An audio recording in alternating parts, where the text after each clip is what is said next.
Hoy bata, ilayo mo ngayong kalawangin mong wheelchair dito sa tapat ng talyer ko. Baka madumihan pa ang kalsada. Sigaw ng isang lalaking may suot na apron. Habang nililingon ng mga tao ang batang gusgusin at amoy langis. Halos lahat ay takot o nandidiri sa kanya. Isang batang hindi nagsasalita, palagi marumi at tila walang pamilya. Pero si Joel, isang batang mekaniko, ang tanging nagpakain at nag-aruga sa kanya sa kabila ng panlalait ng iba. Isang umaga, habang naglalampaso si Joel ng sahig ng talyer, napatigil siya. 5 magagarang limousines ang huminto. Bumaba ang mga presidential guards. We're here to pick up the young master. Kung bago ka pa lang sa channel na ito, mga kwento ni Ate Jane, istorya mo, ikwento ko, huwag kalimutang pindutin ang notification bell at subscribe button. Kabanata 1. Ang teenager na mekaniko. Sa bayan ng Tanglaw, isang lugar na tila nakalimutan na ng panahon, namumuhay ang binatilyong si Joel de la Cruz. Sa edad na 16, sanay na siyang mamuhay ng mag-isa. Ulila na siya mula pagkabata at inampon ng kanyang ninong Tonyo, ang may-ari ng lumang talyer sa mga kanto ng palengke. Hindi marangya ang kanilang pamumuhay. Isang maliit na kwarto sa likod ng talyer ang kanyang tinutuluyan. At ang sahog sa kanin ay kadalasang sardinas o instant noodles. Ngunit para kay Joel, sapat na iyon basta't may trabaho, may silong at may dignidad. Mahilig si Joel sa makina. Bata pa lang siya ay naaaliw na siya sa mga tunog ng mga tornilyo, sa amoy ng langis at sa ritmo ng tambutso. Tinuruan siya ni Ninong Tonyo kung paano mag-ayos ng tricycle, motorsiklo at kahit na minsan ay mga lumang kotse. Matatas ang kamay niya sa ilalim ng hood at kahit hindi nakapagtapos ng high school, pinagkakatiwalaan na siya ng mga motorista sa paligid. Isang Sabado ng umaga, abala si Joel sa pagwawalis ng paligid ng talyer. Ang alikabok at ang langis ay natural ng parte ng tanawin. Habang binubura niya ang mga bakas ng gulong sa semento, napatingin siya sa kalsada malapit sa waiting shed. May gumalaw. May aninong dahan-dahang papalapit. Isang batang lalaking gusgusin. Nakasakay sa lumang wheelchair na halos wasak na. Marumi ang kanyang kasuotan.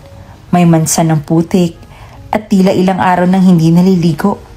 Ang kanyang mga paa ay lantad na payat at parang hindi gumagalaw. Ang mukha niya ay natatakpan ng uling at langis. Ngunit ang mga mata niya ay malalim. Parang may ikinukubling kwento. Hoy bata! Sigaw ng isang lalaking dumaan. Ilayo mo ngayong kalawangin mong wheelchair dito sa tapat ng talyer ko. Baka madumihan pa ang kalsada. Maraming lumingon. Ang iba'y nagkunwaring hindi nakakakita. Ang ilan na may umiling. Sayang batang yan, no? Bulong ng isa.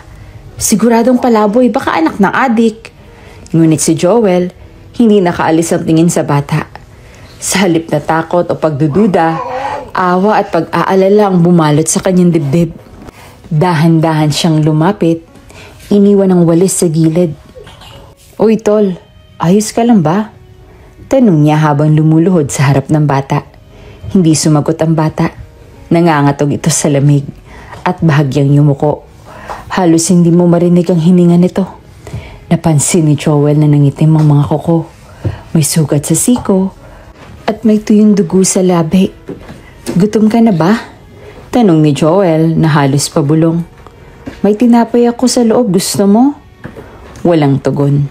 Ngunit sa bahagyang pagangat ng ulo ng bata, nakita ni Joel ang pagkinang ng luha sa kanyang maruming pisngi. Halika, dito ka muna. Hindi bali nang mapagalitan ako ni Ninong. Ani ni Joel. Itinulak niya ang wheelchair. Maingay, kalawangin, at mukhang sasabog sa kalumaan. Papasok sa likod ng talyer, ang mga mekaniko at tambay sa paligid ay napapailing. Joel, ano na naman yan? Sigaw ni Mang Tonyo habang nakapamewang. Wala na nga tayong budget sa sarili natin, kukuha ka pa ng palamunin. Pasensya na po, Ninong. Sandali lang. Mukhang kailangan niya po ang tulong. Sagot ni Joel. Hindi matinag. Pinakain niya ng pandesal na may palaman na palamang margarine ang bata. Hinain niya rin ng isang sabaw mula sa natirang mami nila kagabi. Dahan-dahan kinain ito ng bata. Nanginginig pa rin. Ngunit nararamdaman ni Joel na may tiwala na itong unti-unting nabubuo. Pagkatapos kumain, binuhat ni Joel ang bata at iniligpit ang sira-sirang wheelchair. Pinagpahinga niya ito sa lumang folding bed sa barracks. Nilinis niya ang katawan, pinunasan ng basang bimpo at binihisa ng lumang t-shirt at shorts. Mukhang kasing edad mo lang ang t-shirt na yan ah. Natatawang biro niya habang inaayos ang kumot. Wala pa ring imik ang bata.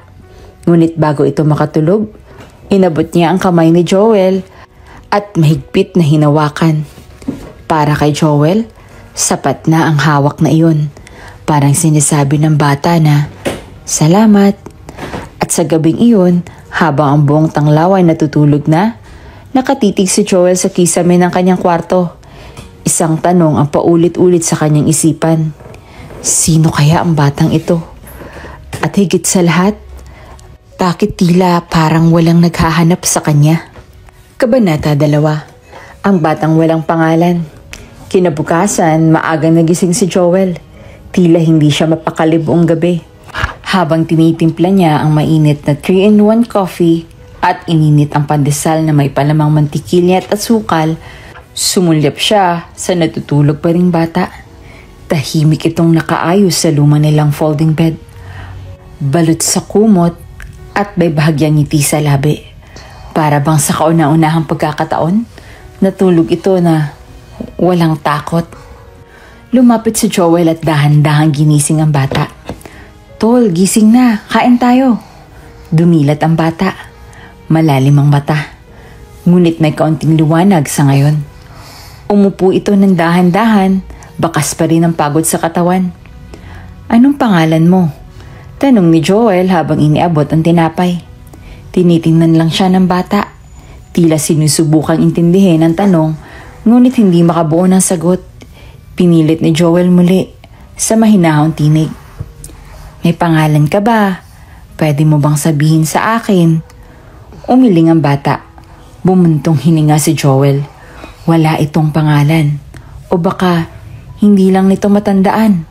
O marahil hindi talaga ito nagsasalita. Habang kumakain sila, napansin ni Joel na nanginginig ang bata. Bukod sa gutom, tila may lagnat din. Agad siyang kumuha ng basang bimpo at pinunasan ng noo. "Mukhang nilalagnat ka, tol. Kailangan mo ng pahinga." Maya-maya'y dumating si Ninong Tonyo. Dala ang bagong order ng langis. Napatingin nito sa eksena. Si Joel, nililinisan ng isang batang marumi. Walang salita at mukhang palaboy. "Joel, seryoso ka bang ikaw nang bahala dyan?" Tanong ni Ninong Tonyo. Bahagyang iritado. "Alam mo namang sagad na rin ang budget dito ah." "Alam ko po, Ninong, pero baka po pansamantala lang. Wala naman siyang ibang mapupuntahan. Hindi po siya nagsasalita. Baka na-trauma o..." "Baka anak ng magnanakaw. Baka damay ka pa riyan." Singit ni Mang Brando, isa sa matandang mekaniko na palaging nagrereklamo sa paligid. Ngunit sa halip na matakot o umatras, tumindig si Joel.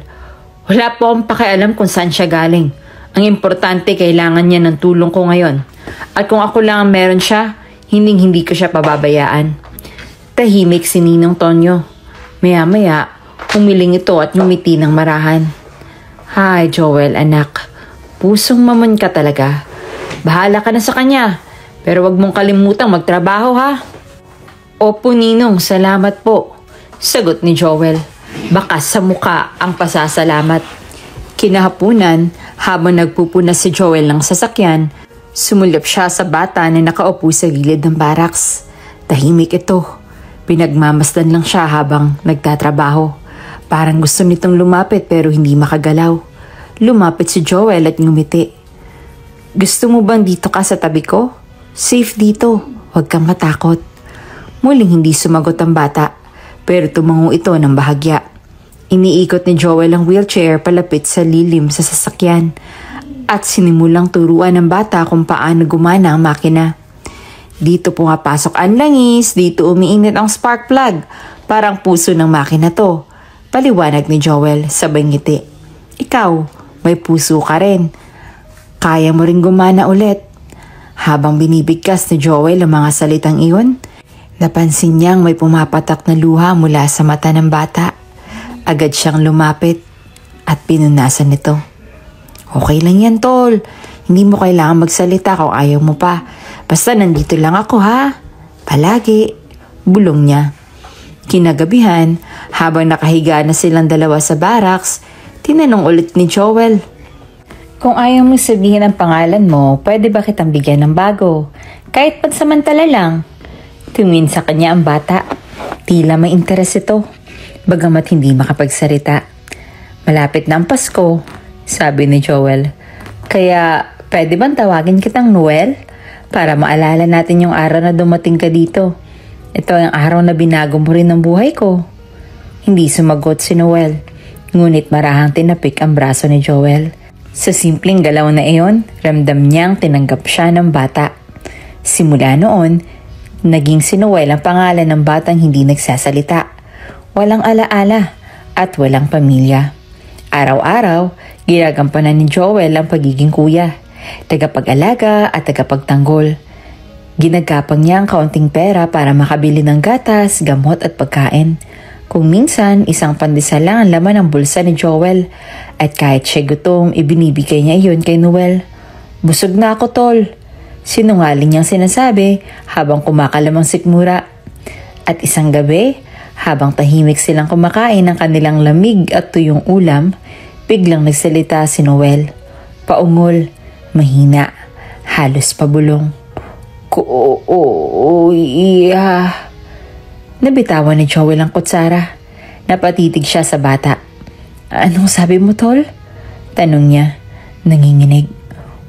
Kuya Joel? Tumulo ang luha sa mata ni Joel. Para siyang binuhusan ng init sa gitna ng malamig na gabi. Hindi siya makapaniwala na narinig niya mula iyon kay Noel. Lumapit siya at niyakap ang bata. Narinig ko yun, tol. Narinig ko. Salamat. Mula sa araw na iyon, naging mas malapit sila sa isa't isa. Si Joel, na dating sanay sa katahimikan ng makina, ay ngayon natuturing pakinggan ang mas tahimik na wika ng puso, ang wika ng pag-unawa, ng pagmamahal at ng pag-asa. Kabanata 3. Mga peklat ng nakaraan. Habang lumilipas sa mga araw, patuloy ang pag-alaga ni Joel kay Noel. Lalo silang naging malapit sa isa't isa, tila tunay na magkapatid. Ngunit sa likod ng mga ngiti at tahimik na pagtuturo ni Joel, may mga bagay siyang unti-unting napapansin kay Noel. Mga palatandaan ng isang nakaraan na puno ng sakit. Isang hapon, habang pinaliliguan niya si Noel sa gilid ng talyer, gamit ang balde tabo, napansin niya ang mga hindi pangkaraniwang marka sa katawan ng bata. Sa hita, likod at braso, may mga luma at sariwang peklat. Ilan ay tila paso. Ang iba'y mukhang latay o sugat na hindi maayos na gumaling. Napapitlag si Joel sa halos mabitawan ng tabo. Noel, bulong niya. Sabay dahan-dahang hinagod ang likod ng bata gamit ang bimpo. Sinong gumawa nito sa'yo? Hindi umimik si Noel. Napayuko lamang ito at tila biglang nanginig sa lamig. O baka sa takot. Pilit ni Joel ang ngiti kaya kahit nanikip ang dibdib. Okay lang, hindi mo kailangan magsalita kung hindi mo kaya.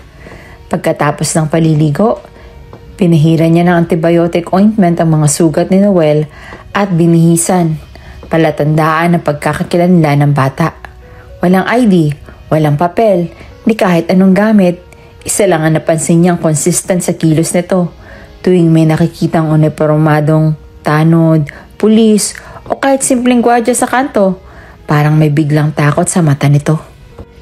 Minsan habang inaayos ni Joel ang isang tricycle sa tapat ng talyer, inisip niyang dalhin si Noel sa barangay hall para sana matulungan silang magkahanap ng kaanak. Ngunit bago pa man sila makatawid sa kalsada, nahagip ni Noel ang dalawang tanod na nakabarong. Bigla siyang namutla. Kumapit sa kamay ni Joel at bumulong. Wag, kuya. Ayoko dyan. Nanlaki ang mata ni Noel. Nanginginig ang buong katawan. Parang muling bumalik sa alaala nito ang isang bagay na malupit. Hinila siya ni Joel palayo at inupo sa tabi ng puno sa harap ng talyer. Tama na, Noel. Hindi kita pipilitin. Ayoko rin namang matakot ka ulit. Aniya habang hinahaplos ang likod nito. Doon niya tuluyan na pagtanto na baka may mas malalim na pang trauma si Noel sa mga awtoridad. Baka hindi lang basta nawala ito. Baka may tinakbuhan. Dahil wala silang sapat na pera para ipatingin sa psychologist, ginamit na lang ni Joel ang kanyang tiyaga. Araw-araw niyang kinakausap si Noel sa paraang hindi ito matatakot. Ginagawa niyang biro ang mga bagay, minsan ginagamit pa niya ang mga parte ng makina para turuan. "Oh, ito ha," sabi niya habang tinuturo ang spark plug. "Ito ang utak ng makina. Pag ito sira, walang sindi, parang puso natin. Pag masyado tayong nasaktan, minsan ayaw na muling magtiwala." Ipinakilala rin ni Joel si Noel sa ilang mga kasamahan sa talyer. Si Mang Tonyo, na medyo suplado nung una, ay unti-unting natutong tanggapin ang presensya ng bata. Si Mang Brando, ang dating laging bumubulong ng palamunin, ay napapatawa na ngayon sa mga panggagaya ni Noel sa tono niya. "Hoy, Joel!" sigaw ni Mang Tonyo isang araw. "Ang bata mo ginagaya ko oh." Kasi po Ninong, kayo po ang idol niya." Biro ni Joel. Napangiti si Noel. Sa mga ganitong sandali, nararamdaman ni Joel na unti-unti nang nabubura ang bakas na lungkot sa mata ng bata.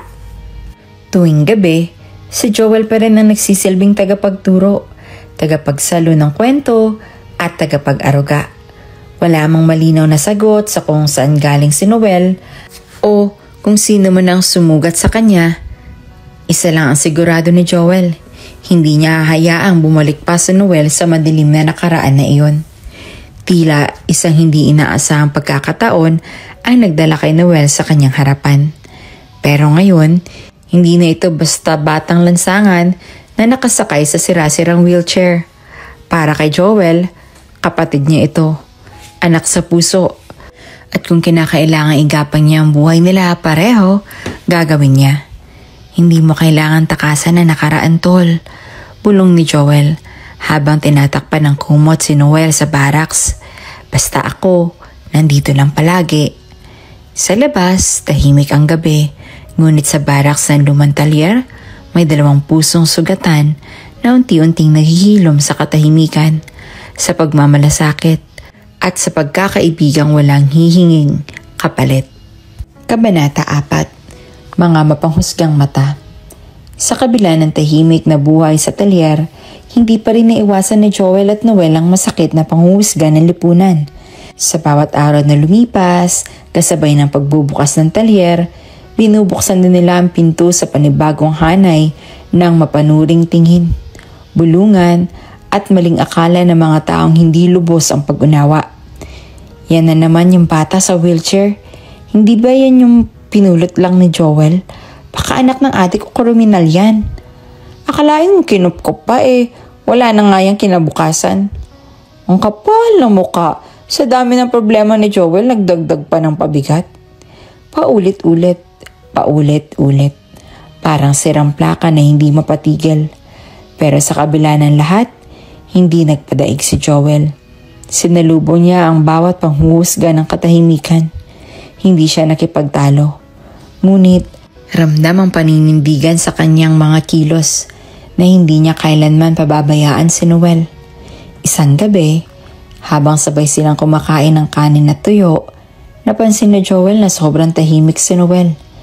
Tahimik itong ngumunguya at tila may laman ang iniisip. Nilingon ni Joel ang kanyang plato. Isang pirasong itlog at kanin lamang ang laman nito. Pero ang kay Noel, halos puno pa. "Noel, bakit di mo inubos?" tanong niya. "Kuya Joel, busog ka na ba talaga?" tanong ni Noel habang tinitingnan ng ulam. "Oo naman, kanina pa nga ako kumain sagot ni Joel. Nakangiti. Napayoko si Noel. Kuya, ako rin. Marunong na magsinungaling dati pero ngayon, ayokong gawin sa'yo. Natigilan si Joel. Napatingin siya sa ulam niya. Nilipat niya halos lahat ng ulam kay Noel. Kanin lang natira sa kanya. Birthday ko yata ngayon? Biglang sabi ni Noel, halos pabulong. Hindi ko maalala kung totoo pero parang may pakiramdam ako. Baka ito yung araw.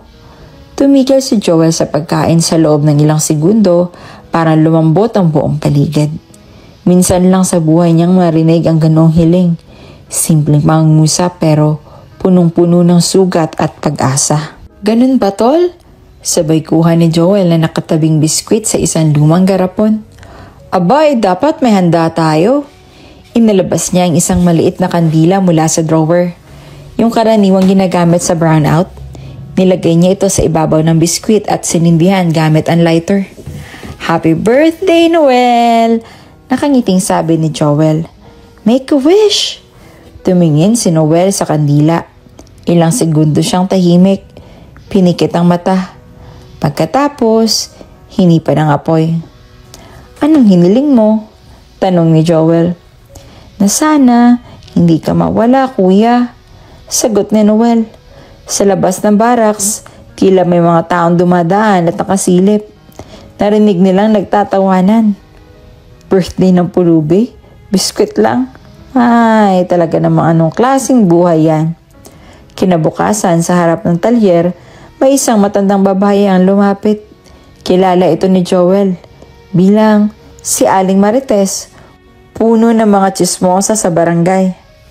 Ano bang iniisip mo, Joel? Aalagaan mong parang tunay mong kapatid ang batang yan tapos ganyan lang ang kaya mo ipakain?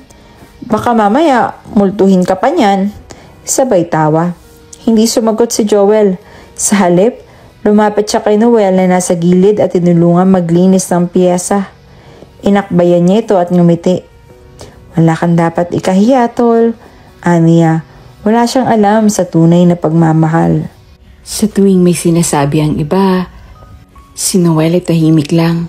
Ngunit sa kanyang puso, bawat pagtinig ni Joel sa kanya ay parang binubuo ang pagkatao niya. Sa simpleng Kuya Joel, nararamdaman niyang may halaga siya, na may taong handang ipaglaban siya sa mundo. Isang araw, habang sinasanay ni Joel si Noel sa paggamit ng walker, napakapit ang bata ng matagal. Pawis na pawis, nanginginig, ngunit pinilit niyang tumayo. Unti-unti, napasulyap siya kay Joel at biglang binitawan ng walker. Tumayo na walang alalay ng ilang segundo. Kuya Joel, tingnan mo. Napapalakpak si Joel. Tol, tumatayo ka. Ang galing mo. Umiyak si Noel. Hindi sa sakit, kundi sa tuwa. Para sa kanya, hindi lang iyon hakbang. Isa iyong tagumpay. Laban sa lahat ng panlalait, sa lahat ng sugat, at sa lahat ng mga mapanghusgang mata. Kinabukasan, inihanda ni Joel ang isang simpleng sorpresa. Ginupit niya mula sa lumang kahon ang kartonina at isinulat, "Congrats, Noel!" at idinikit sa dingding ng talyer.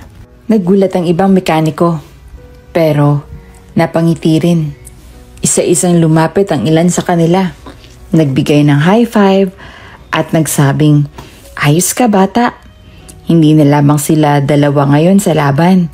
Dahan-dahan nagbabago ang tingin ng mga tao kay Noel. Mula sa pagiging batang gusgusin sa wheelchair, unti-unti siyang nagiging simbolo ng pag-asa, ng muling pagbangon. At sa puso ni Joel, may nabubuong pangarap. Tol, aniya, darating ang araw. Hindi ka nila titingnan dahil sa itsura mo kundi dahil sa tapang mo. At si Noel, tahimik na tumango. Sa ilalim ng init ng araw, sa gitna ng kalawang at langis ng talyer, dalawang nilalang ang patuloy na bumubuo ng isang kwento. Kwentong hindi hinuhusgahan sa simula, kundi sa tapang na ipagpatuloy ang laban. Kabanata 5. Liham at larawan. Mainit ang sikat ng araw sa bayan ng Tanglaw. Nang abutin ni Joel ang lumang screwdriver para kumpunihin ang isang tricycle. Sa tabi ng talyer, si Noel ay abala sa pag-aayos ng mga gamit sa kahon habang nakasakay sa kanyang luma at kalawangin pa ring wheelchair. Mahigit 1 buwan nang lumipas mula nang siya ay una nilang makita. At sa araw-araw na lumipas, unti-unting bumabalik ang buhay sa mga mata ni Noel. "Kuya Joel," tawag ni Noel habang may inaabot mula sa ilalim ng wheelchair. "Parang may papel dito." Lumapit si Joel at tinulungan itong bunutin na nakasingit sa pagitan ng upuan at gulungan ng gulong. Isang lumang sobre. Kulay sepia na sa tagal. Medyo naninilaw at naibahid ng dumi. May nakasulat na pangalang halos nabura na sa tagal ng panahon. "Baka mahalaga ito," bulong ni Joel. Dahan-dahan niyang binuksan ng sobre. Sa loob nito, may isang sulat na nakasulat sa wikang Ingles at isang lumang larawan. Malabo, ngunit malinaw pa rin ang figura ng isang batang lalaki sa gitna na mag-asawang nakabarong at terno. Napakunot ang noo ni Joel. Kinuha niya ang larawan. Pinunasan ng marahan gamit ang kanyang panyo. Sa likod ng retrato, may nakasulat, "To our brave son Noel Salvador, no matter where you are, we will love you. Mom and Dad." Halos malaglag ang hawak ni Joel. Tumingin siya kay Noel na nakatitig rin sa larawan. "Ikaw ba to, Noel?" "Ikaw to." Tahimik si Noel. Para bang hindi niya lubos maintindihan ang kanyang nararamdaman. Tinitigan niya ang larawan. Hinaplos ang daliri at bumulong. "Hindi ko sila maalala." Napaupo si Joel sa tabi niya. Pinagmasdan ng sulat at marahang binasa. Nabanggit sa liham na ang bata ay anak ng isang diplomat family. Mga kilalang tao na kasalukuyan nasa ibang bansa para sa misyon. Naputol ang koneksyon sa bata matapos ang isang trahedya habang nasa biyahe sila sa probinsya. Sinabing nawawala ito matapos ang isang aksidente at hinihinalang kinupkop o kinuha ng ibang tao. Tumigil si Joel sa pagbabasa. Hindi na niya kayang ituloy. "Noel, mayaman ka pala. Galing ka sa pamilyang may pangalan." Bulog niya habang nanginginig ang kamay. "Ano pong ibig sabihin nun, kuya?" Inosenteng tanong ng bata. Ipinakita ni Joel ang larawan. "Noel Salvador, ikaw pala yan. Anak ka ng mga diplomat. Baka nga may naghahanap na sa'yo ngayon." Sa unang pagkakataon, nakaramdam si Joel ng isang bagay na matagal na niyang kinikimkim. Pero ayaw niyang aminin. Takot. Takot na baka isang araw, kunin sa kanya si Noel. Takot na baka ang lahat ng pinagsamahan nila ay magiging alaala na lamang. Pero pinilit niyang ngumiti. "Hindi ko alam kung ano ang ibig sabihin nito sa ngayon, tol. Pero isang bagay ang sigurado ako. Mahal ka nila." Tahimik si Noel. Hawak pa rin ang larawan. Napayuko ito at tumulo ang luha. "Pero kuya, bakit wala sila ngayon? Bakit hindi nila ako hinahanap?" Yumuko si Joel at inakbayan ng bata. "Siguro hinahanap ka nila, pero mahirap lang ang sitwasyon. Ang mahalaga, andito ka ngayon at habang wala pa sila, ako muna ang pamilya mo, okay?" Tumango si Noel kahit puno ng luha ang mga mata. Kinagabihan, habang pinapainit ni Joel ang sabaw sa isang lumang kalan, binalikan niya ang larawan. Sa isip niya, nagdudumilim ang damdamin. Alam niyang darating ang araw na may hahabol sa batang ito. Lalo't ngayon ay may ebidensya na kung sino siya.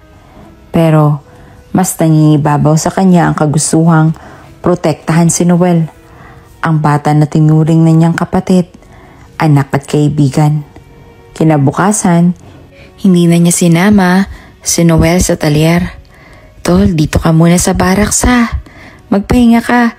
Tatapusin ko lang ang trabaho ko na Mang Isko." Habang nag-aayos si Joel ng makina, nilapitan siya ni Mang Brando. "Oy Joel, may balita ako. May bagong convoy daw ng mga diplomat ang parating mula sa Maynila. Baka dadaan sa Tanglaw. Napapahanap to sila ng nawawalang young master. Biglang bumilis ang tibok ng puso ni Joel. Saan mo nakuha yung balita? Yung pinsan ko sa munisipyo may narinig. May mga tumawag daw sa barangay. Nanghihingi ng tulong kung may batang lalaki baldado, nasa wheelchair at may trauma. Sabi ko parang may kilala akong ganun. Napapitlag si Joel. Pilit niyang pinanatiling kalmado ang muka. Baka lang yan. Marami namang ganyang kaso. Palusot niya. Pero sa loob-loob niya, alam niyang hindi ito coincidence. Tiyak, hinahanap na si Noel. At sa gabing iyon, habang nakahiga sa barak si Joel, hindi siya makatulog. Hawak-hawak niya ang larawan ni Noel at ang liham. Pinakbasdan niya ang bata. Himbing sa pagtulog. Tila walang kaalam-alam na malapit ang magbago ang takbo ng kanyang buhay. Tol, bulong ni Joel sa kawalan. Handa ka na bang malaman ng totoo? At habang tulog si Noel, sa labas ng kanilang simpleng silungan, dahan-dahan lumalamig ang hangin. Parang senyales na paparating na unos na magbabago ang kapalaran nilang dalawa. Kabanata 6. Masakit na paghiwalay. Maagang dumating si Joel sa talyer. Bit-bit ang bumigat na dibdib. Hindi siya nakatulog ng maayos matapos ang gabing nadiskubre nila ang liham at larawan ni Noel. Sa bawat tingin niya sa bata, lalong tumitibay ang kutob niya. Ang mundong ginagalawan nila ay magbabago na. Bago pa man sila makapagsimula sa mga gawaing pangkaraniwan, isang hindi inaasahang eksena ang bumungad sa kanilang kalsada. 5 magagara at makikinis na limousine ang sunod-sunod na huminto sa tapat ng talyer. Napalingon ang buong kalye. Tumigil sa paglalakad ang mga mamimili at ang mga tambay sa tindahan ay nagsimulang magbulong-bulungan. Anong meron? Baka artista yan. Hindi, parang panggaling gobyerno.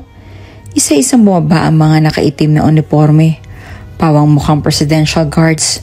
Mula sa sasakyan, isang babaeng elegante ang kilos. May hawak na brown envelope at tablet. Ang lumapit kay Joel. Good morning. Kayo po ba si Joel de la Cruz? Opo. Sagot niya. Naguguluhan. Ako po si Attorney Vera Lim, representative ng Salvador family. Hinahanap po namin ang young master. Si Noel Salvador. May impormasyon kaming natanggap na maaaring siya ang batang inaalagaan niyo. Biglang sumikip ang dibdib ni Joel.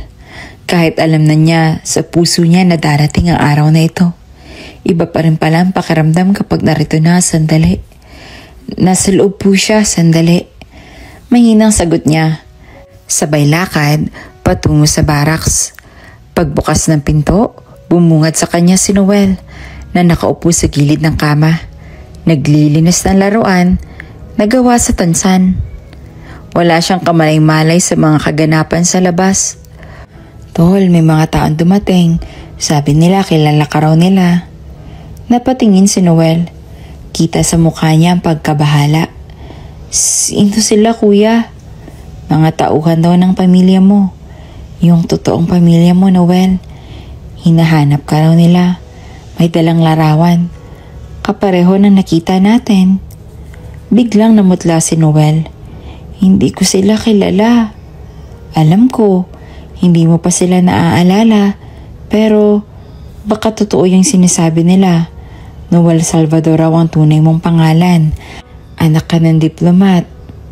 Matagal kang hinahanap ng mga tauhan. Dahan-dahan lumapit si Joel at lumuhod sa harap ng bata. Noel, hindi ko alam kung anong mangyayari pagkatapos nito. Pero gusto kong malaman mo na ano man ang totoo, mahalaga ka sa akin. At kung totoo kang pamilya mo sila, baka mas matutulungan ka nila. Baka mas matulungan kang lubos na gumaling. Pero kuya, ayoko sa kanila. Hindi ko sila kilala. Ayokong umalis dito. Bumuntong hininga si Joel. Hinawakan niya ang 2 kamay ni Noel. Hindi kita pipilitin, tol, pero kailangan nating harapin to. Ayokong itago ka. Gusto kong malaman mo kung sino ka talaga. Maya-maya, pumasok si Attorney Lim. Maingat at mahinahon ng kilos. Hello Noel, ako si Tita Vera. Kaibigan ako ng mami at daddy mo. Matagal ka na naming hinahanap. Tahimik si Noel. Napakapit sa braso ni Joel. May gusto lang kaming ipakita. Sabay abot ng larawan. Isang family photo ng mag-asawa at batang hawig na hawig kay Noel. Ito ka Noel, ikaw ang anak nila. Nawala ka noong may nangyari sa probinsya. Simula noon, hindi ka na matagpuan. Dahil may nangyari din sa kanila. Tumulo ang luha ni Noel. Hindi niya alam kung anong mararamdaman. Hindi niya maalaala ang mga tao sa larawan. Pero sa kaibuturan ng puso niya, parang may pamilyar na pakiramdam. Bakit ngayon niyo lang ako hinanap? Mahinang tanong niya. Matagal ka na naming hinahanap pero mahirap ang naging sitwasyon. Nagpalipat-lipat ka raw ng lugar at walang sapat na impormasyon. Pero ngayon, natuntun ka namin. Salamat kay Kuya Joel.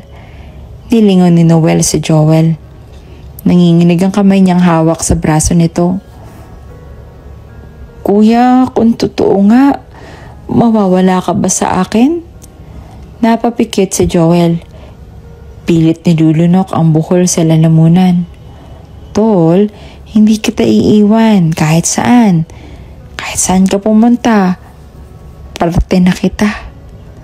Tumango si Noel. Nangingilid ang luha. Gusto lang naming imbitahan si Noel na sumama sa amin pansamantala para masuri siya ng doktor at makita ang kanyang pamilya. Alok na Attorney Vera. Hindi naman siya pipilitin pero sana ipapayagan niyo siya kahit isang araw lang, Mr. De La Cruz. Napatitig si Joel kay Noel. Tol, ikaw ang magdesisyon. Hindi kita pipilitin pero kung ako ang tatanungin mo, hindi pa tapos ang sagot pero alam na ng lahat. Malapit na ang sandali ng matinding pasya. Sa labas, andun pa rin ang convoy. Tahimik, nag-aabang. At sa puso ni Joel, alam niyang kahit anong piliin ni Noel, hindi na magiging katulad ng dati ang buhay nilang dalawa. Kabanata 7 ay nakakaiyak na paghiwalay. Ang buong gabi ay naging tahimik sa talyer. Walang kalampag na bakal. Walang ikot ng wrench at wala ring tawa ni Noel habang ginagaya ang mga mekaniko. Sa halip, ang tanging maririnig ay ang huni ng kuliglig at ang mahihinang buntong hininga ni Joel habang nakaupo sa harap ng barracks. Pinagmamasdan si Noel na tahimik na naglalaro sa sulok gamit ang laruan nilang gawa sa tansan. Alam nilang parehong darating ang mga araw at umaga na magbabago ang lahat. Pagputok ng araw, maaga pa lamang ay muling bumalik ang convoy ng Salvador family. Sa pagkakataong ito, mas marami ang kasama. Isang guro, 2 nurse, isang doktor. Nakatayo sa harap si Attorney Vera. Nakangiting ngunit bakas ang pagkaalalang ayaw pa ring sumama ng bata. Lumapit si Joel kay Noel. Bitbit niya ang backpack ng bata. Nilagyan niya ito ng ilang damit, gamit, laruan at isang sulat na isinulat niya buong gabi. Noel? Malumanay niyang sabi habang lumuluhod sa harap ng bata. Ito na ang araw. Tahimik si Noel. Hawak niya ang laruan. Nanginginig ang kamay at tila hindi makahinga. Kuya, hindi ko kayang iwan ka.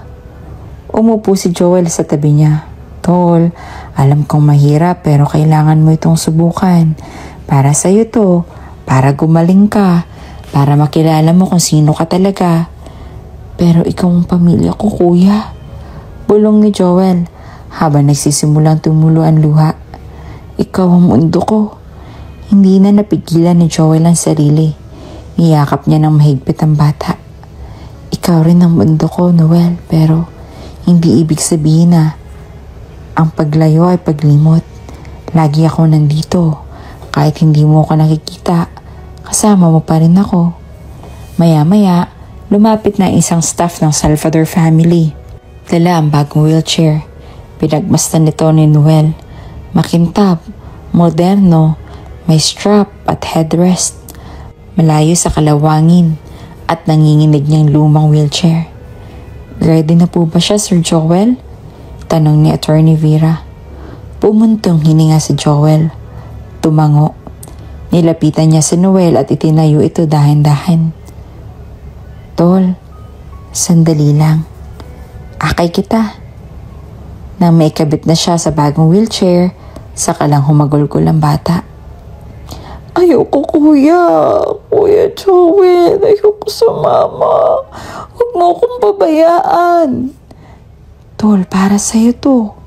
Nanginginig ang boses ni Joel para makapagsimula ka ng bagong buhay.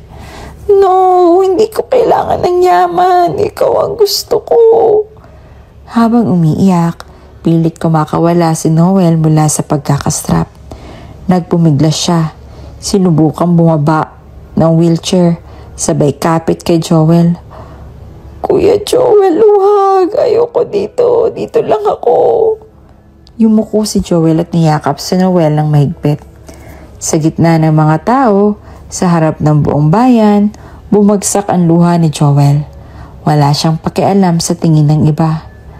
Patawad, Noel. Hikbi niya. Kung pwede lang, hindi kita pakakawalan pero gusto ko makuha mo ang buhay na karapat-dapat sa'yo.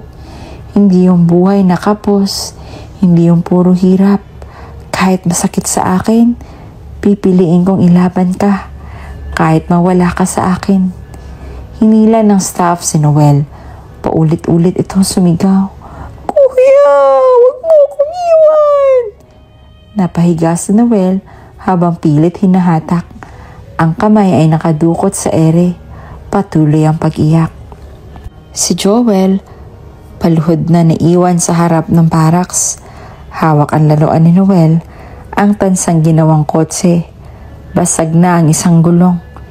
Ang buong bayan ay tahimik. Wala nang bulungan. Wala nang mapanghusgang mata. Lahat ay saksi sa isang masakit na pamamaalam sa bagitan ng dalawang pusong natagpo ang muli sa gitna ng dumi at langis ng buhay. Nang tuluyang makasakay si Noel sa sasakyan, patuloy pa rin siyang umiiyak. Pinindot niya ang salamin at sumigaw muli. Kuya Joel, babalikan kita, pangako yan. Tumango si Joel. Luha ang tanging sagot.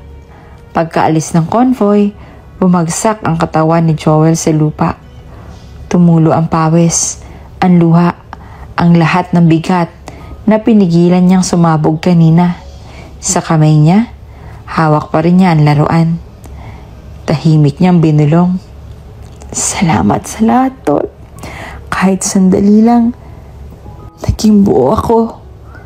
Muli dahil sa'yo, nakaramdam ako ng pamilya at halaga.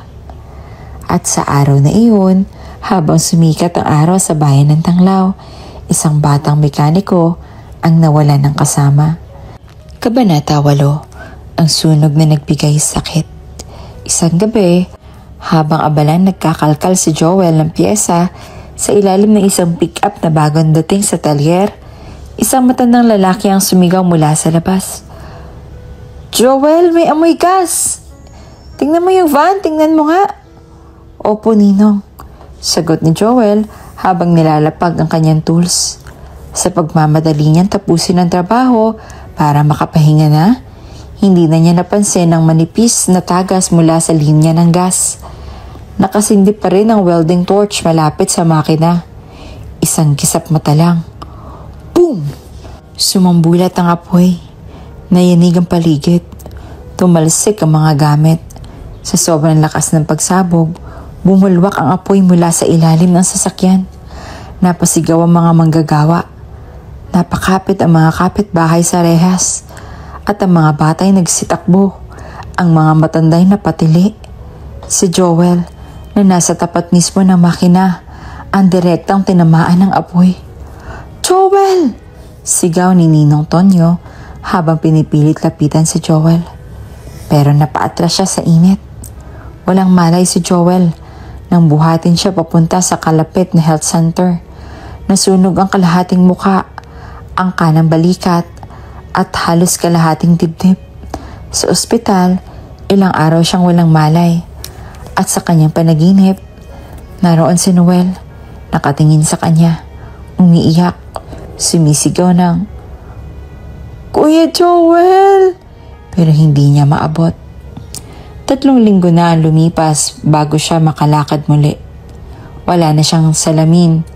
Sa harap ng barracks, binaklas ang mga punit na kortina. Ang dating silid na puno ng tawa ni Noel ay naging madilim at malamig. Habang pinagmasdan ang kanyang refleksyon sa basag na side mirror ng kotse, dahan-dahang pumatak ang luha niya. Ganito na ba talaga ako? Ang dating Joel na laging may ngiti at bukas na mukha ay ngayoy may takip na telang itim sa kaliwang pisngi. Tinakpan niya ito para hindi matakot ang mga bata at customer ng talyer. Habang nag-aayos ng tambutsyo, lumapit ang batang pamangkin ni Mang Brando. "Tito Joel, ikaw na ba talaga yan?" Hindi siya makasagot. Ngumiti lang kahit masakit. Ilang araw pa, habang nagpahinga sa likod ng talyer, may dumating na SUV. Bumaba ang 2 elegante at may edad na babae. Sila'y mukhang formal, pero malamig ang mga mata. "Dito ba ang talyer na pinagtatrabahuhan ni Joel de la Cruz?" Tanong ng isa. "Oo po, ako po si Joel." Nakatingin ng 2. Pagkatapos ay nagpakilala. "Kami po ang kinatawan ng Salvador family. Gusto naming iparating na hindi na kayo kailangan makipag-ugnayan pa kay Noel. Hinihiling ng pamilya na huwag niyo na siyang bisitahin, tawagan o ipaalam o may connection pa sa kanya." Parang pinagpagsakan si Joel ng langit at lupa. "Bakit po? Hindi ba't ako ang nagligtas sa kanya at ako nag-alaga sa kanya?" Alam po ng pamilya ang pasasalamat, pero ayaw nilang ma-attach si Noel sa mga alaala ng lansangan. Ayaw nila siyang masaktan muli. Mas makakabuti po na hindi po kayo makipag-ugnayan pa. Pero maghahanap siya, magtatanong siya. Hindi niyo ba sasabihin sa kanya? Sapat na alam niya na sa mabuting kalagayan kayo. Hindi na niya kailangan malaman ang buong katotohanan. Iniabot nila ang sobre. May lamang cash. Pasasalamat daw po ito. Personal mula sa kanyang pamilya. Sana itanggapin ninyo. Ngunit hindi ito tinanggap ni Joel. "Ayokong bayaran. Ang kailangan ko lang ay marinig niyang hindi ko siya iniiwan." Umalis ang 2 babae na walang sagot. Sa likod nila, si Joel ay nakatayo sa gitna ng alikabok. May telang tumatakip sa kanyang peklat at mga matang lumuluha hindi sa sakit ng katawan kundi sa sugat ng panlilin lang. Maya-maya, habang naglalakad sa palengke, narinig ni Joel ang ilang chismosa. "Ay, di ba yan yung sunog ang muka?" "Oo, yan yung dating inalagaan yung batang may kapansanan. Baka nga ginagamit lang niya yun para maawa ang tao. Sabi nga ng pinsan ko sa munisipyo, wala na raw siya sa listahan. Baka pinabayaan na siya ng bata." "Siguro nga, nawala na yung Noel. Kasi pinabayaan din siguro." Kumulo ang tiyan ni Joel. Gusto niyang sumigaw. Sabihin ang totoo. Ipakita ang mga laruan, ang mga sulat, ang mga peklat. Pero pinili niyang manahimik. Alam niyang hindi lahat ng laban ay kailangan sabayan.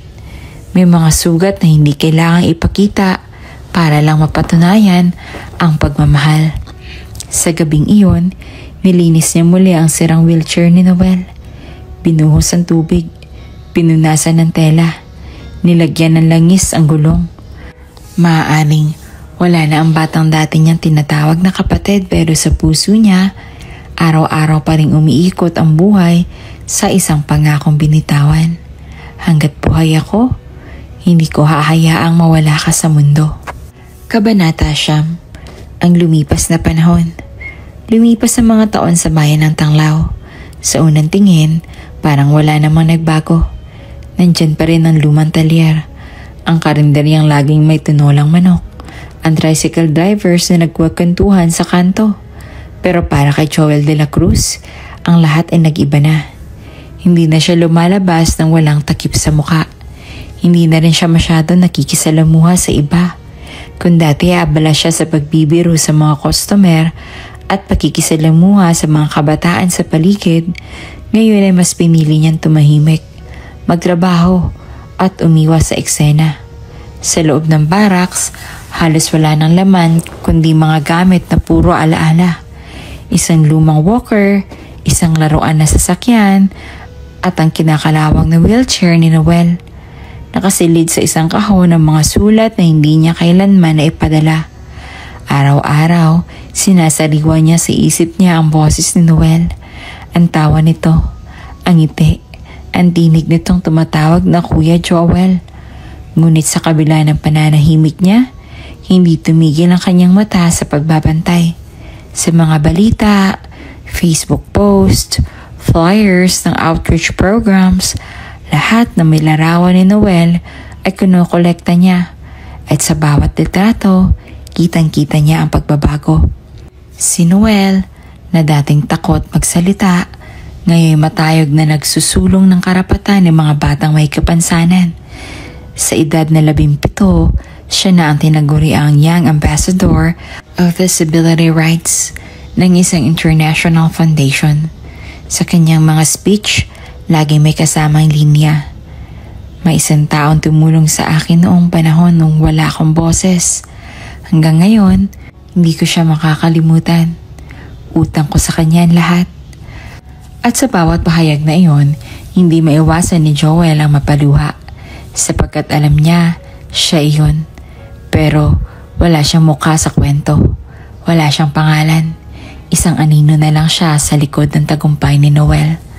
Hanggang isang araw, habang nasa isang event ang Salvador Foundation sa isang sikat na hotel sa Maynila, natawag si Joel para ayusin ang van ng isang kilalang negosyante na bahagi ng event.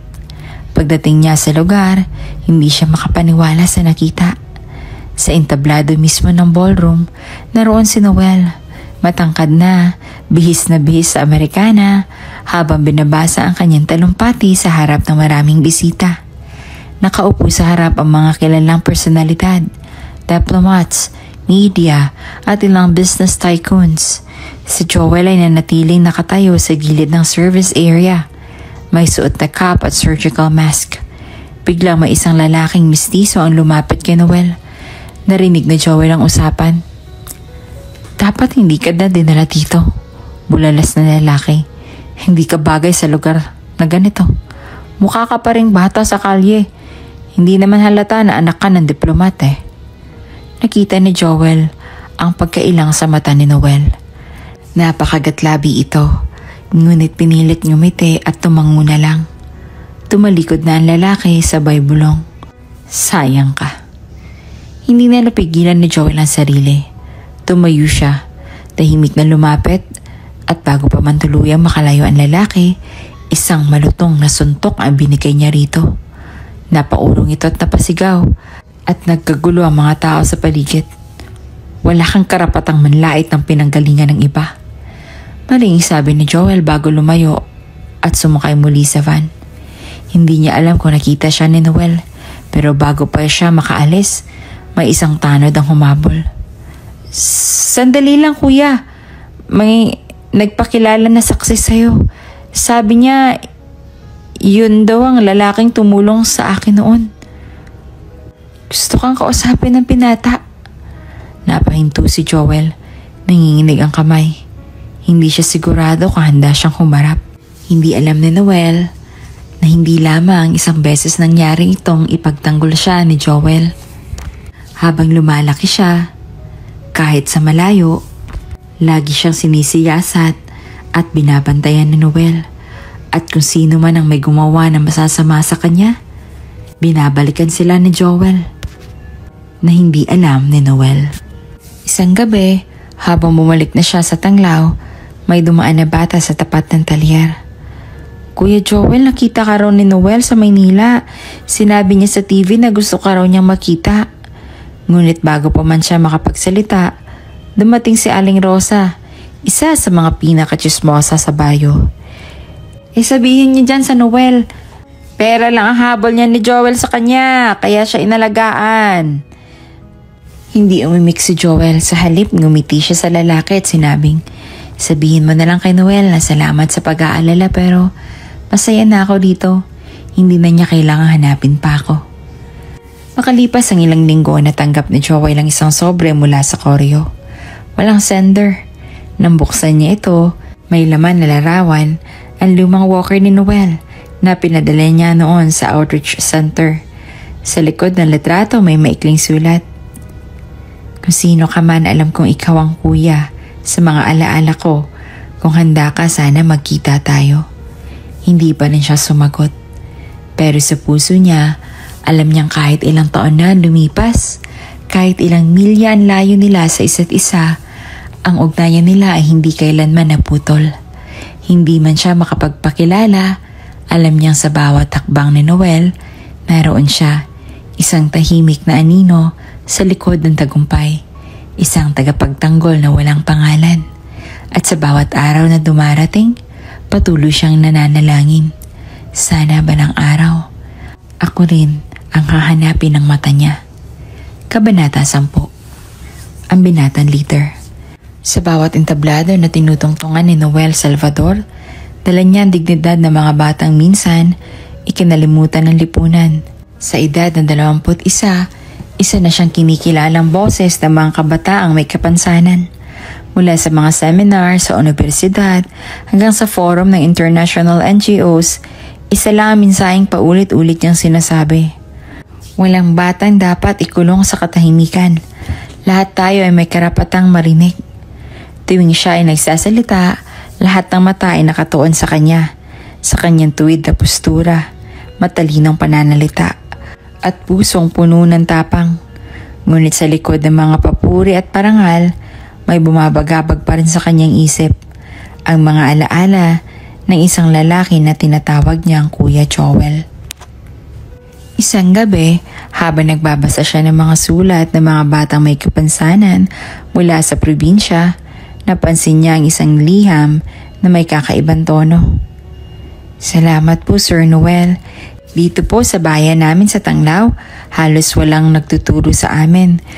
Pero noong bata raw po kayo, may mekanikong nag-alaga sa isang batang marumi at pipi. Sabi ng lola ko, parang ikaw daw yun. Sana bumalik ka rito para malaman mo ang totoo. Napahinto si Noel. Tanglao? Parang may kung anong biglang bumalik sa alaala niya. Isang lumang barracks, amoy ng grasa, laruan na gawa sa tansan, at isang tinig. Tol, andito lang ako. Hindi kita iiwan. Tumayo siya. Binuksan ang drawer at inilabas ang lumang larawan. Ang isa sa mga iilang bagay na natagpuan sa kanyang lumang wheelchair. Isang faded na Polaroid ng isang batang payat, naka-wheelchair, at isang lalaking may itim na buhok at ngumingiting may pagkabayani. Hindi niya alam ang pangalan ng lalaki. Wala nakasulat, pero palagi niyang tinatawag sa isip, Kuya Joel. Sir Noel, okay lang po ba kayo? Tanong ng kanyang assistant. Tumango siya, pero halatang may bumabagabag sa kanya. Mag-set tayo ng outreach sa probinsya. Gusto ko magsimula sa mga lugar na walang access sa therapy o education. Saan po natin uunahin? Napatingin si Noel sa lumang sulat. Tanglao, doon tayo magsisimula. Kinabukasan sa meeting ng board ng Salvador Foundation, ipinaglaban ni Noel ang kanyang plano. May ilang kontra. Hindi ba mas mainam po Metro Manila muna? Bakit Tanglao? Wala namang record na may connection ka roon. Pero matatag si Noel. Kailangan ko makita ang lugar. Marami raw batang nangangailangan doon. At gusto ko ring malaman ang ilan ng bahagi ng aking nakaraan. Tahimik ang board. Wala nang tumutol. Sa loob ng puso ni Noel, alam niyang mas malalim ang dahilan kung bakit siya tinatawag sa lugar na iyon. Makalipas ang ilang linggo, final na ang lahat. Inaprubahan na ang balik-kalinga sa Tanglao Project. Tiniyagan din siyang dalhin ang kanilang mobile clinic van, ang therapy kits at scholarship forms sa mga batang may special needs. Sa gabi bago ang biyahe, habang mag-isa sa kanyang silid, Binuksan muli ni Noel ang mga luma niyang gamit. Sa ilalim ng isang kahon, nakita niya ang isa sa pinakanatatanging bagay. Isang punit na tela na ginagawang bandana at isang tansang kotse na sira ang gulong. Hinitian niya ito. Kuya Joel, bulong niya. Ikaw nga ba talaga yun? Tumulo ang isang luha sa mata ni Noel. Hindi niya alam kung ito ba'y saya, pangungulila o paghahangad. Pero isa lang ang malinaw. Hindi siya titigil hanggat hindi niya nalalaman ang buong katotohanan. Marami nang nabura sa kanyang alaala mula na siya ay pinagaling sa isang psychiatrist. Sa umagang papunta na sila sa Tanglaw, habang bumabagtas ng convoy ng Salvador Foundation sa malikabok at makipot na kalsada, pinikit ni Noel ang kanyang mga mata. Sa kanyang panaginip, narinig niya muli ang tinig ng batang siya noon. Kuya Joel, huwag mo akong pabayaan.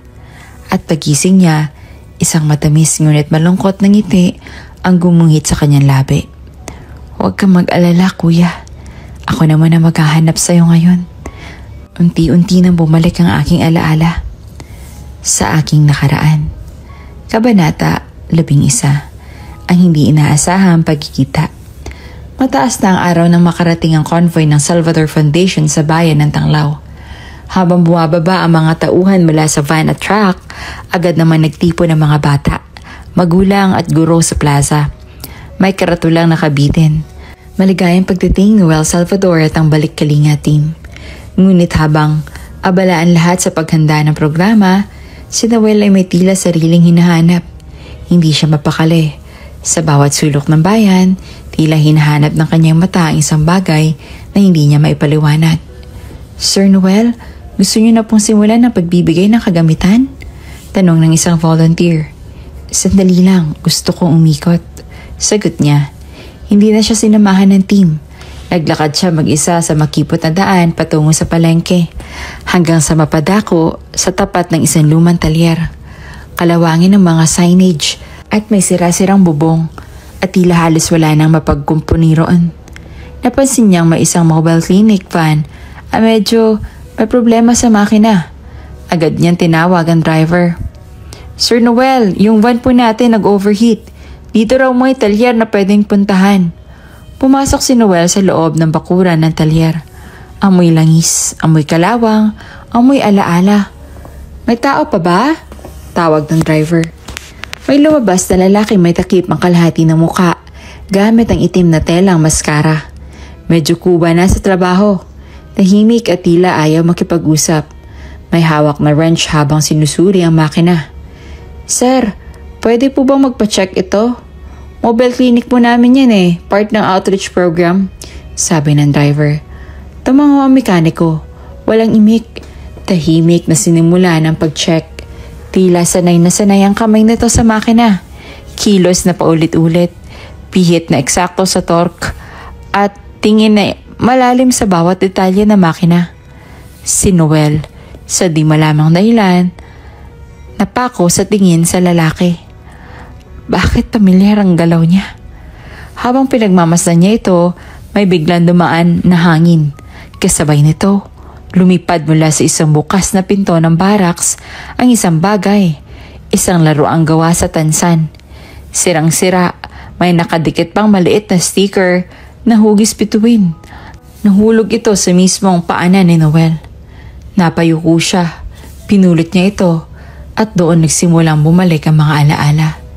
Isang batang gusgusin, isang barracks, isang laruan na sila mismo ang gumawa mula sa tansan. Kuya Joel. Napalingon si Noel sa mekaniko. Nanginginig ang kamay niyang may hawak na laruan. Dahan-dahan siyang lumapit. Kuya? Anes niya. Kuya Joel? Napalingon ang mekaniko. Ngunit imbis na tumugon, agad nitong tinakpan muli ang muka at tumalikod. Halatang gulat na gulat, nanginginig ang balikat, nangingilid ang luha. Kuya Joel, ikaw ba yan? Muling tanong ni Noel. Nanginginig ang tinig, hindi na siya makagalaw. Ang damdaming umaapaw sa dibdib niya ay tila sasabog. Sa wakas sa ilang taon na paghahanap ng panalangin at pagtatanong kung totoo ba ang mga alaala niya, eto na, Narito siya sa harap niya. Kuya Joel, lumapit siya. Ako to, si Noel. Tahimik, ang tanging naririnig ay mahinang pag-ikot ng makina. Biglang bumukas ang pinto ng barracks. Napalingon si Noel. Sa loob may mga lumang gamit. Isang walker, isang puting sapatos na pambata, isang lumang drawing na may nakasulat na Kuya Joel plus Noel equals kapatid habang buhay. Tuluyan ang bumagsak ang luha ni Noel. Hindi siya nagkamali. Ito ang tahanan niya at ang taong nasa harap niya, kahit may maskara na, kahit may peklat, kahit nagtatago, ay ang taong bumuo sa kanya noong siya ay wala pang pangalan, boses o kinabukasan. Kuya, bakit hindi mo ako hinanap? Bulong niya. Tumalikod ang lalaki, tila gustong umiwas. Ngunit bago siya makalayo, hinawakan siya ni Noel sa braso. Kuya Joel, hindi ko kailangan ng yaman. Hindi ko kailangan ng titulo. Ikaw lang. Nanginig ang katawan ng lalaki at sa wakas sa unang pagkakataon, sa napakahabang panahon, narinig ni Noel ang boses na matagal niyang kinapanabikan. Noel, patawad. Ayoko madungisan yung alaala mo sa akin. Hindi mo kailangan makita ako ng ganito. Ang mahalaga kuya, ikaw pa rin yan at ako pa rin ito. Yung batang sinagip mo, naghahanap sa'yo araw-araw. Tahimik silang dalawa. Sa gitna ng langis, kalawang at liwanag ng hapon, parang huminto ang mundo. Isang mulit-muling paghahanap, isang biglaang pagtatagpo. At sa muling pagkikita ng dalawang kaluluwang pinagtagpo ng tadhana, hindi pa man nila alam, bukas na ang pintuan ng tunay na paghilom. Kabanata 12 ang pagkilala. Nang tuluyang kumalma ang pag-ikot ng makina ng mobile clinic van, sabay rin itong tinapatan ng katahimikan na tila mas malalim pa sa tunog ng anumang sirang tambutsyo. Nakatayo si Noel sa gitna ng talyer. Hawak pa rin ang laruan nilang gawa sa tansan. Habang ang mekanikong may maskara ay nanatiling nakatalikod, nanginginig ang balikat at tila nakipaglaban sa luha. Kuya Joel? Muling tawag na Noel. Mas banayad, mas puno ng damdamin. Kung ayaw mong maniwala, maipapakita ako. Lumakad si Noel papasok sa barracks, walang sumita sa kanya. Sa isang sulok may lumang cabinet na yari sa yero. Binuksan niya ito at bumungad ang mga lumang gamit. Isang luma at kalawanging walker. May pangalan sa gilid, NS. Isang lumang polo na ginamit niya noon. Isang kahon na punong-puno ng mga sulat. Binuklat niya ang isa. Nakalagay sa sulat, Noel, araw-araw ako nananalangin na sana maalala mo pa ako. Hindi ko alam kung nasaan ka pero hindi ako umalis sa Tanglaw. Nandito lang ako, kapatid. Napatakip ng bibig si Noel. Muling dumaloy ang luha. Isa pang sulat, mas luma. Tol, kahit hindi ka pa nagsasalita, alam ko naiintindihan mo na ako. Kapag nakangiti ka, pakiramdam ko, buo na ang mundo ko. Napasigaw si Noel. Kuya? Biglang pumasok si Joel mula sa labas. Nagmamadali. Pero pigil pa rin ang emosyon. Pinilit niyang kunin ang sulat sa kamay ni Noel. Pero huli na. Noel, huwag mo na sanang. Ngunit napigil siya ng yakap. Isang yakap na may halong pighati, pananabik, at lubos na pasasalamat. Isang yakap na matagal nang pinipigilan ng panahon at pangamba. Kuya Joel, ikaw talaga. Sa wakas, tumigil si Joel. Tumayo siya, dahan-dahang inalis ang telang tumatakip sa kanyang mukha. Nahulog sa sahig ang tela. At kasabay nito, bumagsak ang lahat ng pader na itinayo niya para itago ang sarili. Naroon ang mga paso, ang peklat na sinisikap niyang itago sa loob ng maraming taon. Ngunit ang nakita ni Noel ay hindi ang mga peklat. Ang nakita niya ay ang mga matang nangungusap ng katapatan. Mga matang nagsabing, hindi kita iniwan. Kuya, anas ni Noel, hindi ako natatakot sa mga sugat mo kasi lahat ng sugat na yan, para yan sa pagiging mabuti mo. Napayuko si Joel. Hindi niya alam kung anong isasagot. Pero napangiti siya sa gitna ng luha. Para sa'yo at dahil sa'yo, sagot niya. Noong nawala ka, Pakiramdam ko, ako na rin ang nawala. Kaya hindi ko na pinilit. Akala ko mas magiging maayos kung wala ako sa tabi mo. Hindi kuya, alam mo ba, sa lahat ng tagumpay ko may kulang. Hindi ko alam kung sino ang hinahanap ko. Hindi klaro ang muka. Hindi klaro ang aking alaala sa aking nakaraan. Kabanata 13. Mga anino sa likod ng yaman. Pakalipas ang isang linggo, mula nang muling magkita, sina Noel at Joel, tila unti-unting bumalik sa ayos ang lahat. Masaya si Joel sa tuwing bumibisita si Noel sa talyer. Pinakilala ni Noel si Joel bilang honorary advisor ng kanilang outreach sa Tanglaw. At para kay Joel, sapat na ang tahimik na presensya ng batang minsang minahal niya ang parang tunay na kapatid. Ngunit sa Maynila, sa mga boardroom at corporate meetings ng Salvador Foundation at Salvador Group of Companies, isang masalimuot na unos ang namumuo, ngunit hindi pa nararamdaman ni Noel. Hanggang sa dumating ang isang sulat na ikinabagabag ng lahat. Notice of pending charges, estafa issuance of bounce checks, falsification of public documents. Anong ibig sabihin na to? Galit na tanong ni Noel sa kanyang sekretarya. Ako raw ang nag-issue ng peking cheque sa contractor natin sa Cebu project? Sir, nanginginig ang sekretarya.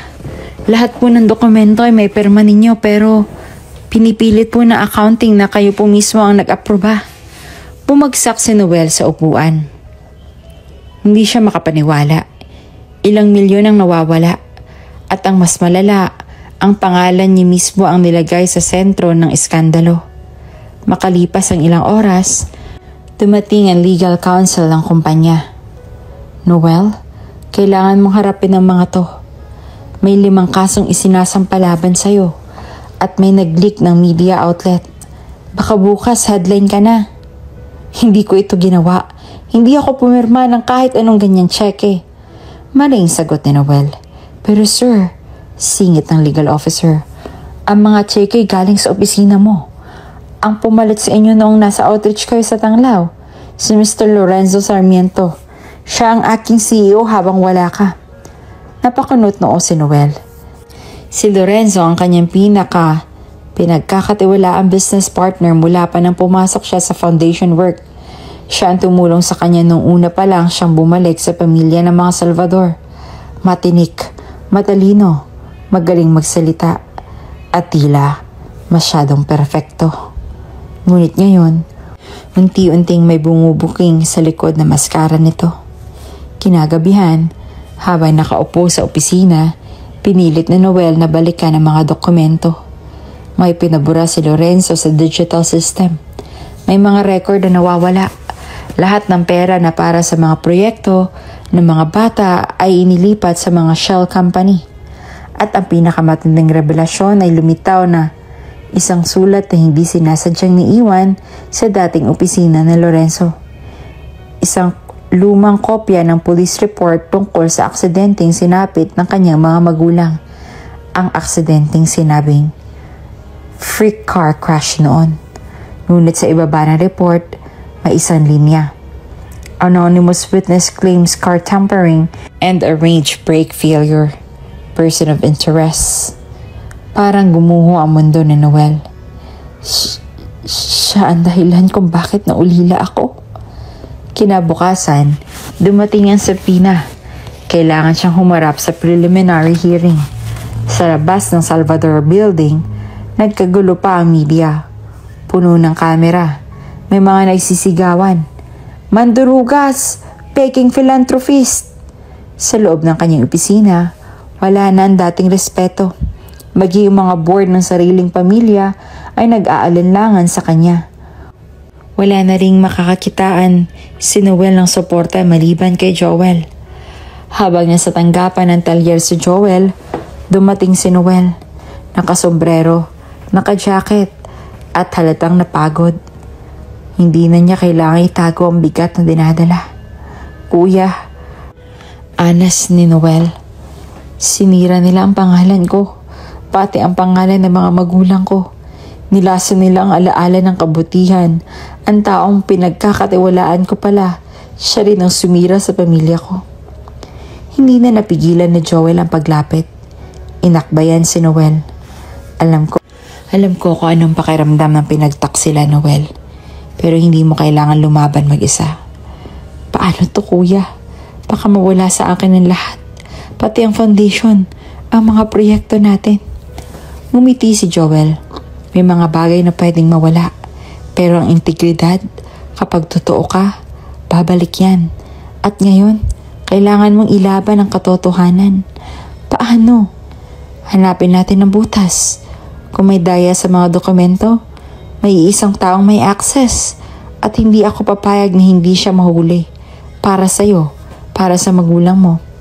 Sa huling bahagi ng gabi, habang ang media ay patuloy sa pambabatikos at ang mga kaso ay unti-unting bumibigat, may isang mensaheng natanggap si Noel mula sa isang anonymous number. Alam mo na pala, pero hindi mo kaya mapatunayan. Maliban na lang kung buhay pa ang testigong akala mong patay na. Good luck. Napalunok si Noel. May testigo? Tumayo siya. Tumingin kay Joel. Kuya, may susunod tayong laban. At baka yun ang pinakamahalagang laban natin. Kabanata 14. Ang talyer ng sakripisyo. Maulan ng hapon nang hinatid ng private van si Noel sa harap ng Hall of Justice. Nakasuot siya ng itim na Amerikana. Mukha'y maputla at sa mga matay halatang ilang gabi nang hindi natutulog. Sa bawat hakbang pagpasok sa gusali, ramdam niya ang bigat ng buong mundo na nasa balikat niya. Kasong estafa, peking tseke, at kasinungalingang binuo ng taong halos itinuturing na niyang pamilya. Ngunit sa loob ng bulwagan, isang mas malaking sorpresa ang naghihintay. Pagbukas ng pinto ng hearing room, hindi ang legal counsel ni Noel ang tumayo mula sa depensa. Bagkus ng isang lalaking may maskara, ang naroon ng maruming polo, mantsado ng grasa, at may hawak na folder ng ebidensyang hindi niya na ipepresenta pa. Your Honor, anong abogado ni Noel, may bagong testigo sa kaso. Siya rin po ang aamin sa mga dokumentong iniimbestigahan. Nagkagulo ang loob ng korte. Noel Salvador is not the forger. Dagdag pa, the man who authored the checks, the files, and arranged the cover-up is standing here today. Dahan-dahang inalis ng lalaking iyon ang kanyang maskara. Si Joel. No! Sigaw ni Noel mula sa kinauupuan niya. Kuya, anong ginagawa mo? Ngunit hindi siya pinansin ni Joel. Tumindig ito, humarap sa korte, at buong lakas na nagsalita. Ako po si Joel de la Cruz. Ako po ang gumawa ng lahat. Ako po ang pumirma sa mga checking iyon, gamit ang pangalan ni Noel, dahil gusto ko siyang protektahan mula sa mga taong balak sirain siya. Ako ang nagtago ng mga ebidensya. Ako ang nag-edit ng mga dokumento. Nagtilian ng media. Kumurap-kurap ang kamera. Hindi makapaniwala si Noel. Kuya, mali ito. Bakit mo ginagawa to? Alam mo hindi mo ito ginawa. Si Lorenzo ang salarin. Lumapit ang judge kay Noel. You do understand the consequences of what you're admitting. Opo, Your Honor. At handa akong panagutan ng lahat. Basta huwag niyong idamay ang batang to. Buong buhay niya sinikap niyang tumulong sa mga batang gaya niya. Huwag niyo siyang gawing kriminal dahil sa kasalanang ako ang gumawa. Ilang minuto lang, lumapit ang mga pulis. At pinusasan si Joel. Hindi ito lumaban. Sa halip, tiningnan niya si Noel nang may ngiti sa labi ng luha. Tol, minsan lang ako naging mahalaga sa buhay ng tao. Huwag mo nang sayangin yan. Ngunit si Noel ay tila na freeze sa kinauupuan. Hindi makagalaw, hindi makapagsalita. Lahat ng alaala mula pagkabata ay nagsimulang bumalik. Ang laruan mula sa tansan, ang kape tinapay tuwing umaga, ang tinig ng nagsabing, habang buhay, hindi kita pababayaan. At ngayon, iyon din ang tinig na isinusugal ang kalayaan para sa kanya. Lumipas ang araw, sumabog sa balita ang ginawang pag-ako ni Joel sa mga kaso ni Noel. Tinawag siya ng media na sakribisyo ng isang mekaniko. Habang ang pangalan ni Noel ay unti-unting nalilinis, ngunit sa puso ni Noel, Hindi ito tagumpay. Ito ay isang pagkatalo ng isang taong handang mabulok sa kulungan para sa kasalanang hindi naman niya ginawa. Kuya Joel, hindi ko papayagan ito. Kinagabihan, habang nakaupo si Noel sa loob ng barracks, tinanaw niya ang lumang photo frame ng bata pa sila. Naroon ang larawan sa likod na nakasulat ang Kuya Joel plus Noel equals kapatid habang buhay. Ngunit hindi mo ako kayang ipaglaban noon. Ngayon, ako ang lalaban para sa'yo. Bulong niya. Tinawagan niya ang dating IT specialist ng kumpanya. Ang isa sa iilang taon lamang niyang hindi nabayaran ni Lorenzo. Tulungan mo ako makuha ang backup ng CCTV logs, email threads at mga database entries na na-delete. May kopya pa ako niyan sa lumang external drive, sagot ng IT. Pero delikado. Wala ka ng protection. Basta makuha ka lang ang totoo, sagot ni Noel, kahit anong kapalit. Kinabukasan, humarap siya sa press at sa korte. I retract my silence. Hindi si Joel ang may sala. Siya lang ang sumalo ng kasalanang hindi niya ginawa. At ngayong alam ko na ang buong katotohanan, ibubunyag ko ang lahat. Magsimula tayo muli. Pero sa pagkakataong ito, hindi na kailangan maisip pang magsakripisyo para sa iba. At sa unang pagkakataon, tumingin si Noel sa kamera at buong tapang na sinabi, Lorenzo Sarmiento, babagsak ka. Hindi lang dahil niloko mo ang kumpanya, kundi dahil sinira mo ang buhay ng taong unang naniwala sa akin.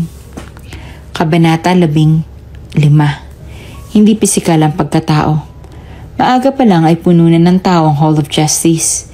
Hindi dahil sa celebrity scandal o high-profile political hearing, kundi dahil sa inaabangang pagsiwalat ng katotohanan sa kasong kinasasangkutan ni Noel Salvador.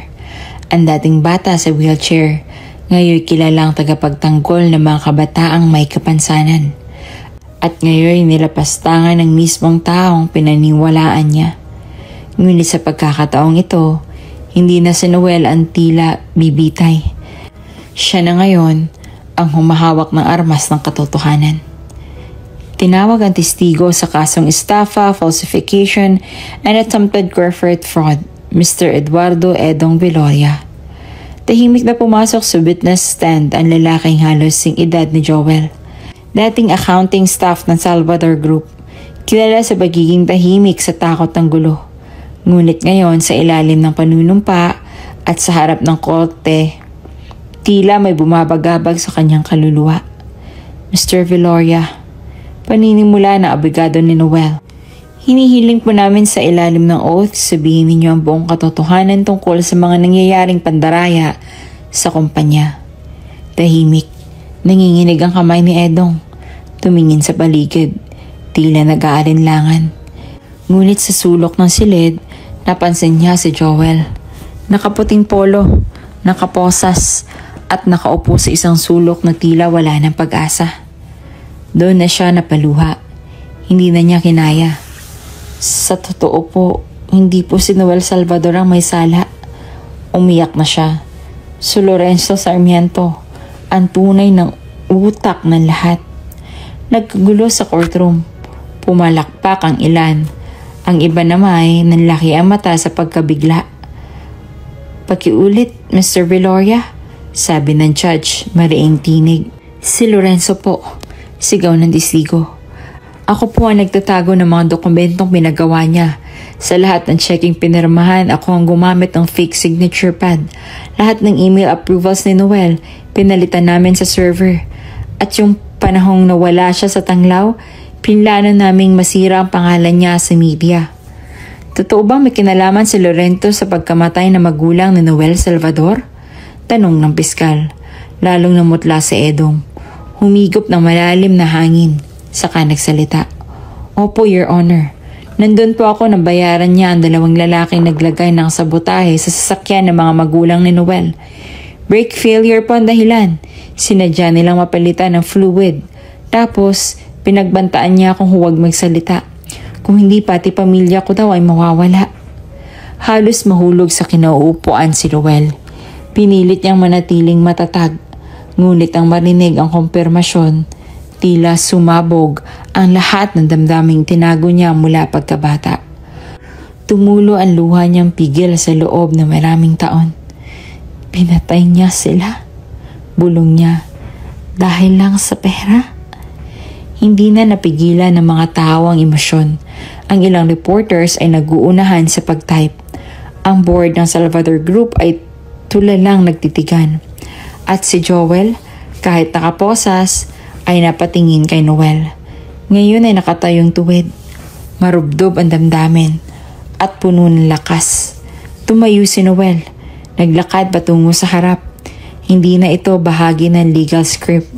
Ngunit pinayagan siya ng korte. Dahil alam ng lahat, ito ang puntong matagal nang hinihintay. Your Honor, Ania, ngayon nalinaw na ang lalaking pilit kong pinagkatiwalaan, tinuring na partner, at itinuring na tagapagpayo, ang mismong taong sumira sa pamilya ko at pangalan namin. Tumingin siya sa media camera. Diretso, walang takot. Sa mga batang pinagsabihan ko na lumaban ka, yun na ang laban ko at lalaban ako. Sa likod ng courtroom, isang matandang babae ang lumapit kay Joel. Isa sa mga dating estudyanteng pinatanggap sa foundation ni Noel noon. Sir Joel, Ania, ngayon ko lang po kayo nakilala, pero sa ginawa niyo pong pagsakripisyo para kay Noel, sana po ay malaman ninyo, kayo po ang tunay na hero sa puso namin. Napaluhod si Joel, hindi dahil sa sakit ng katawan, kundi dahil sa pagluwag ng bigat sa kanyang dibdib. Ngayon, hindi lang siya iniligtas, pinakawalan na rin niya ang kadena ng pagkalimot. Bumalik ang judge sa gitna ng hall. Sa lahat ng ebidensyang ipinakita, testimonya ng testigo at pagsusuri ng forensic audit ng mga dokumento, ang kasong isinampa kay Noel Salvador at Joel Salvador ay ibinabasura. Ang actual na suspect ay si Lorenzo Sarmiento. Muling nagpalakpakan ng courtroom. Bukod dito, inatasan ng NBI na arestuhin si Sarmiento. Samantalang si Joel de la Cruz ay pinalaya, walang sala. Sa labas ng korte, sinalubong ni Noel si Joel. Hindi na siya nagsalita. Walang salita na nakapantay sa ginawa ng taong ito para sa kanya. Niyakap niya si Joel sa gitna ng ulan at media flash. At doon sa harap ng buong bayan, muling nagsanib ang dalawa ang kaluluwa na minsan pinaghiwalay ng kahirapan, kasinungalingan at teklat. Ngayon ay binuo ng katotohanan. Kung bago ka pa lang sa channel na ito, mga kwento ni Ate Jane, story mo, ikwento ko, huwag kalimutang pindutin ang notification bell at subscribe button.